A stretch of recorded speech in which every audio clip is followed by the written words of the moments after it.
All right, welcome everyone. We are back on a rainy day here in Taipei. Um, I will get to the super chats in a second. There's a few that kind of disappear on the list before things go, but I wrote them down. So we are discussing. My topic for today was: is Cersei too evil? Did George make her too evil? And ooh, what did I do here? What the hell? I'm a hot mess here. Jeez. Okay. Um, and the reason I think this is kind of an interesting topic, and people have probably, I mean, if you listen to me long enough, you know, I kind of like bring up a few things over and over again. And one of the things that I do talk about is the progression of Cersei as a character, starting in a Game of Thrones and going on to Dance. She starts out as this evil character. You're meant to think at the beginning that she's this child murderer, that she planned to throw Bran from the tower, and that there's this incest. And for a long time, like that's the thought, that she planned Bran's murder. And slowly over the course of two books, her reputation is repaired. You find out that no, like in fact, she wasn't responsible for that, and she's innocent. And so you kind of reinterpret the events of, especially when you get into Clash of Kings and A Storm of Swords, like, is Tyrion paranoid? Has he been tricked into fighting his sister, who's not that bad? And, is everything falling apart because people have like pushed Tyrion and Cersei into weird places? And yes, there's some weird things that Cersei does, and in those books too, like the torture of Aliyah, and not Aliyah. Is it Aliyah or should? Yeah, it's Aliyah. The torture of Aliyah is obviously not a great thing, and she has that weird sex next to Joffrey's corpse at the end of A Storm of Swords, which is very odd. And she's generally a mean person, right? But at the same time, it's certainly not like everything that we get in Feast, right? Like once we get to Feast and you find out that, oh, she pushed her friend down a well when they were young, and she wanted to, Jaime accuses her of wanting to murder Arya. We're not quite sure if she did that, but it kind of goes against this whole thing, because in A Storm of Swords and A Clash of Kings, you kind of learn like, no, Cersei would never kill a child. That's ridiculous. And then you find out that no, actually, she wanted Arya to be executed, or at least according to Jaime, she wanted Arya to be executed.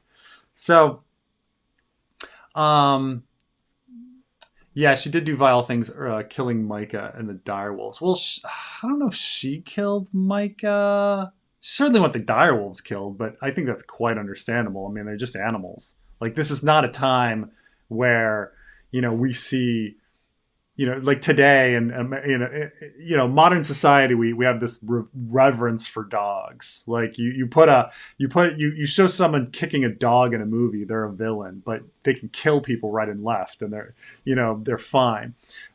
Keep in mind, the direwolves aren't dogs. Like, I know that Game of Thrones, the series, has gotten this idea that they're dogs. They're enormous, savage beasts, who mutilate Joffrey's hand. Like, not just like give him some cuts that he's made fun of in the Game of Thrones show. Like, Joffrey's hand is thoroughly savaged by this monster. And so, like, Cersei wanting to kill the direwolves is completely freaking reasonable. Completely reasonable. And then this is the thing: Cersei drowned twins. Well, that's the thing, is we don't know if Cersei actually ordered these killings, or if if that was a lie. We hear a lot of stories about like what Cersei orders. We're not sure. Battle of the Blackwater. I mean, it's her idea to come up with the wildfire, and Sansa thinks that Ilyn Payne is there to execute them, but she doesn't. We don't have any hard proof that that's what Ilyn Payne was there to do. That it could be Sansa's like mindset. And then Brave Companions saved Jaime from drowning. I mean, she has nothing to do with the Brave Companions. But the Lannisters are blessed by the drowned god. Oh, the Brave Companions saved Jaime from drowning. This is the joke. This is a joke in that what saved Jaime in the show from drowning. Well, was the Brave Companions who of course like never appear. And so it's there's the thing is like going up until Feast. There's arguments to be made for Cersei not being that bad, and that it being in the heads of our characters.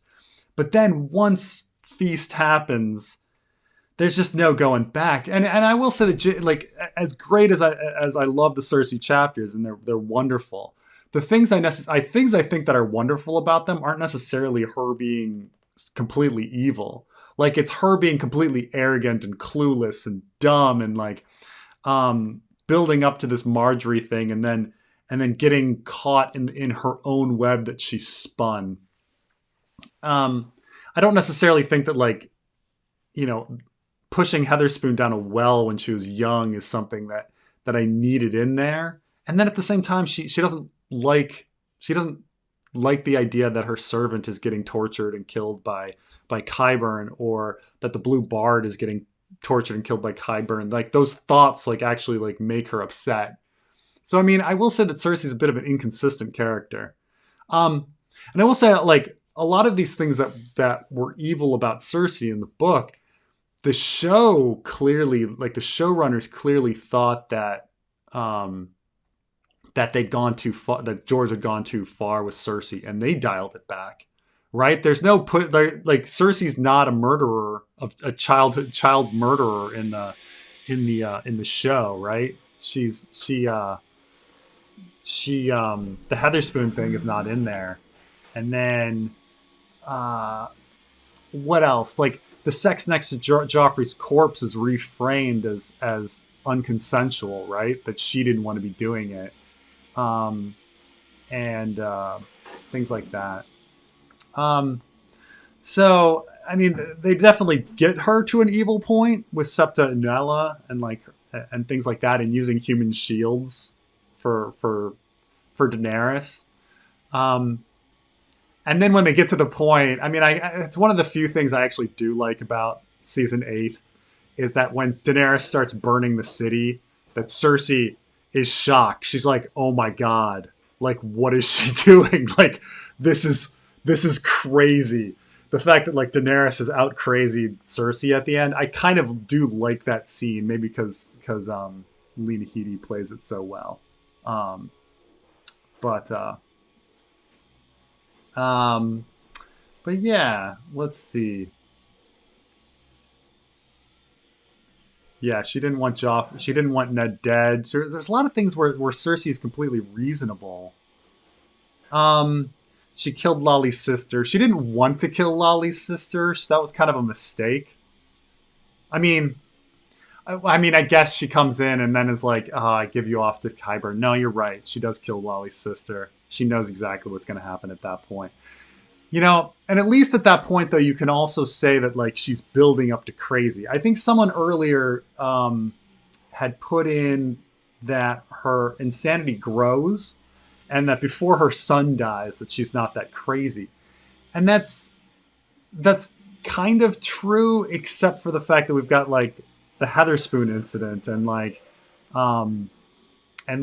the wanting to kill Arya accusation that Jaime makes. Though you can argue that it wasn't there, but the problem is that Cersei becomes so crazy later that it sort of fits.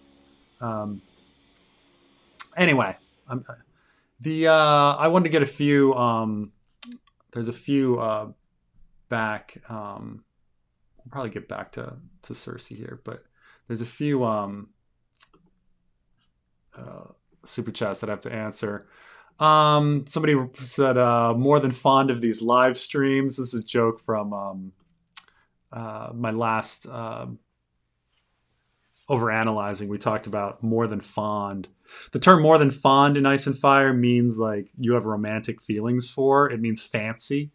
And so in Fire and Blood, Gildain claims that Rhaenyra was fond and more than fond of Laena, meaning like, oh, that they were actually, she was romantically interested in Laena and they were having some sort of like either a lesbian affair or some sort of three-way affair with Daemon as well.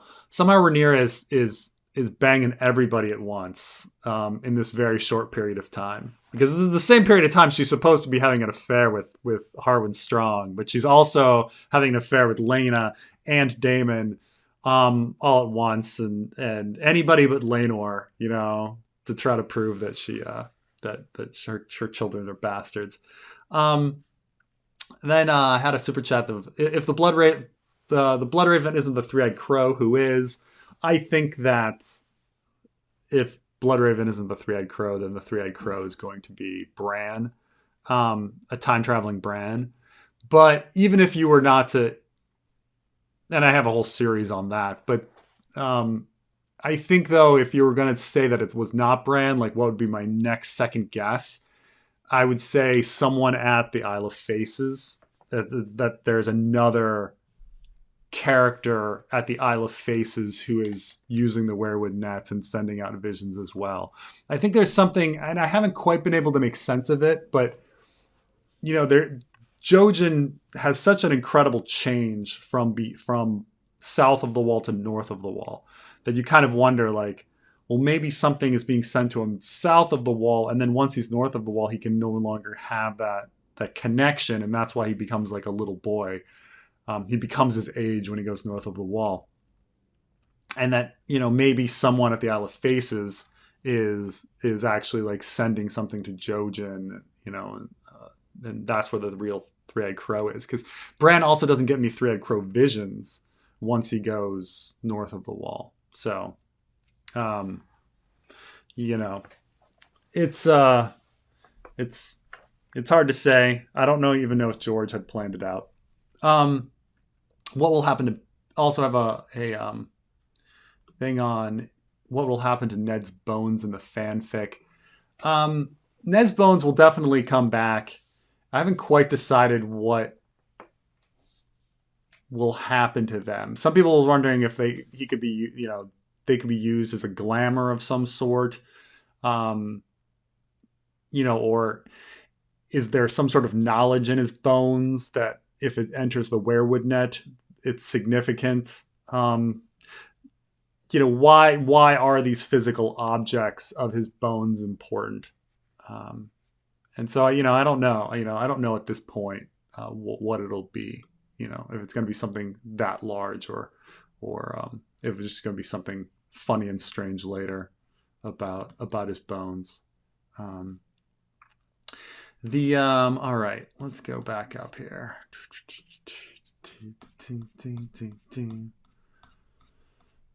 How far back am I? Like, yes, Cersei's insanity grows as she becomes incredibly threatened. Before her son and father die, she has no reason to think back on Maggie the Frog or truly fear Tyrion. That is all true. That is all true. And I almost feel like had they not put in the childhood murder of her friend, it might have actually been a little better. That's the weird thing about George, is he kind of like can't decide if characters are innately insane or became insane over time. Like, I kind of liked the idea that Viserys the Third, good, you know, the important Viserys. I kind of always thought that like Viserys was a more interesting character in the sense that, you know, having been exiled and having gone through all of those experiences, he became the type of person he was from all of that. But then Barristan comes along and is like, well, even when he was young, he had the taint. And you're like, well, geez, well, which was it? Like, so Viserys isn't a product of his environment. He was crazy the whole time. And so it's kind of the same thing with Cersei. Like, I do really like the idea that Cersei is pushed to these extremes. Like, she becomes crazier because of losing her children, and with each subsequent child loss, even though she's only lost one in the book, that she will become crazier. Well, I mean, I guess she lost, both her son and her father. But then you find out that she's kind of nuts from the start. Oberyn talks about how when she sees like Tyrion as a baby, she like yanks on his penis to make him cry. And then you find out that she pushed her friend down a well, and you find out before all of these deaths that she wanted Arya to be executed, and it's weird, like which is it? Like, is it the environment that made her, or was she just crazy from the start? And so I never liked how George doubled down, like went both ways on that. Like, make it a product of the whole system and the environment, because then it's a statement on the social structures and what we do to each other as human beings. Like, being born crazy kind of removes all fault of the characters. Like, all of a sudden, like, it doesn't matter that Tywin brutalized his children, because Cersei was nuts to begin with. So, so